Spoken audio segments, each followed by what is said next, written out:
Hello everyone, we finally come to this book, Walden. Why do I say finally?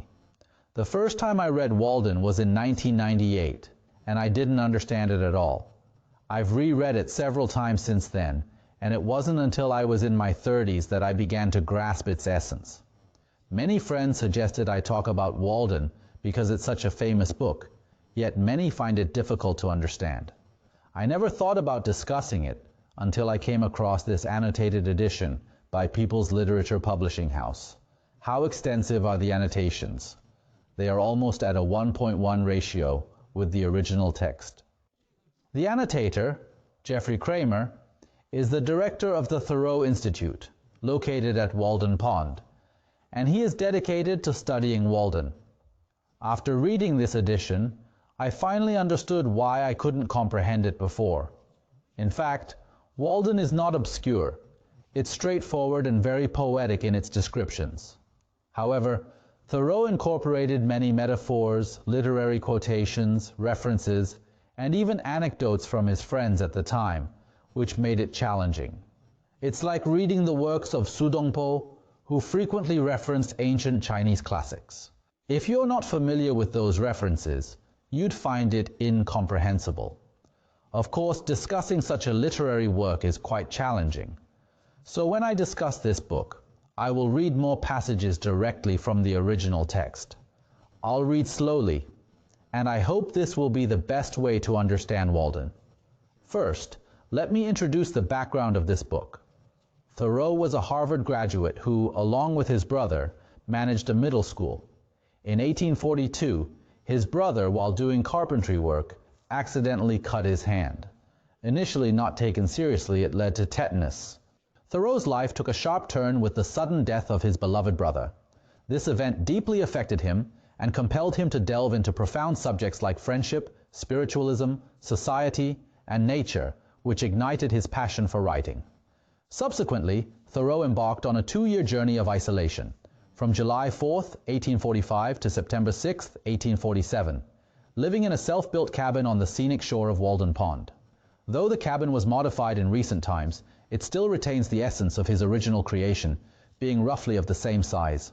Interestingly, the woodland surrounding the pond was actually purchased by none other than the great philosopher Ralph Waldo Emerson, who is revered as the Confucius of America. A spiritual mentor and close friend of Thoreau. Emerson, being wealthy, bought the land and allowed Thoreau to build his house there. During his 2 years and 2 months at Walden, Thoreau completed about half of Walden. We must emphasize Thoreau's relationship with Emerson. Emerson, a transcendentalist, greatly influenced Thoreau. The philosophy Thoreau experiences and depicts in his book is also a form of transcendentalism. What is transcendentalism? It holds that people can intuitively grasp truth without relying on science and logic to do so. After its publication, Thoreau's book skyrocketed in popularity. Let's briefly introduce a few of its famous admirers. Leo Tolstoy, Mahatma Gandhi of India, Martin Luther King Jr., Ernest Hemingway, etc. Emerson praised Thoreau as the American Lion. I particularly enjoy a book called Zen and the Art of Motorcycle Maintenance, which I believe many artsy youths would appreciate. The author traveled around on a motorcycle, healing himself, carrying only one book, Walden. Wherever he went, he'd read some paragraphs of it and find solace. Next, let's immerse ourselves in life by Walden Pond and experience what transcendental living is like. The longest chapter in this book is the first one, titled Plain Life. We must start from the very first sentence to truly grasp Walden. I lived alone in the woods, a mile from any neighbor, in a house which I had built myself, on the shore of Walden Pond, in Concord, Massachusetts, and earned my living by the labor of my hands only. I lived there 2 years and 2 months. At present, I am a sojourner in civilized life again. From the beginning, Thoreau expresses sympathy for the lives of ordinary people. He says, I see young men, my townsmen, whose misfortune is to have inherited farms, houses, barns, cattle, and farming tools. for these are more easily acquired than got rid of. It would be better if they had been born in the open pasture and suckled by a wolf. The allusion comes from Romulus, the founding lord of the city of Rome, where the two Romulus brothers were raised by wolves, that they might have seen with clearer eyes what field they were called to labor in. Who made them serfs of the soil? Why should they eat their 60 acres, when man is condemned to eat only his peck of dirt? Why should they begin digging their graves as soon as they are born? They have got to live a man's life, pushing all these things before them, and get on as possible as they can. I have met so many poor immortal souls well nigh crushed and smothered under its load, creeping down the road of life, pushing before it a barn 75 feet by 40, its Augean stables never cleansed, and 100 acres of land, tillage, reap, pasture, and lumberyard. The portionless, who doesn't struggle for such unnecessary inherited encumbrances, find it tiring enough to reclaim and cultivate a few cubic feet of crops. Thoreau's perspective differs greatly from ours. We aspire to inherit wealth and land, but he believes these things burden us.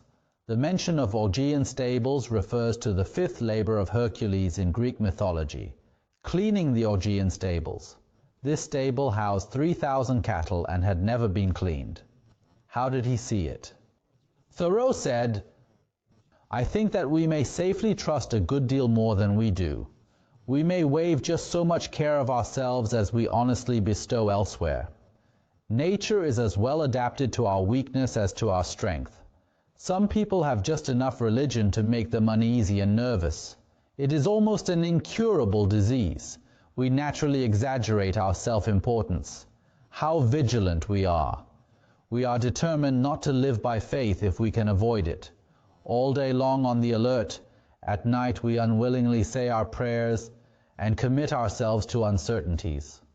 So thoroughly and sincerely are we compelled to live, reverencing our life and denying the possibility of any change. We think that there is but one way, but there are as many paths to life as there are radii that can be drawn from the center of the circle. Countless changes is a miracle when you think about it, but it is a miracle that happens every moment. Confucius said, "Hold what you really know, and acknowledge what you do not know. This will lead to wisdom." When a man turns his imaginary facts into understood facts, I can foresee that all people will build their lives carefully on the basis of it.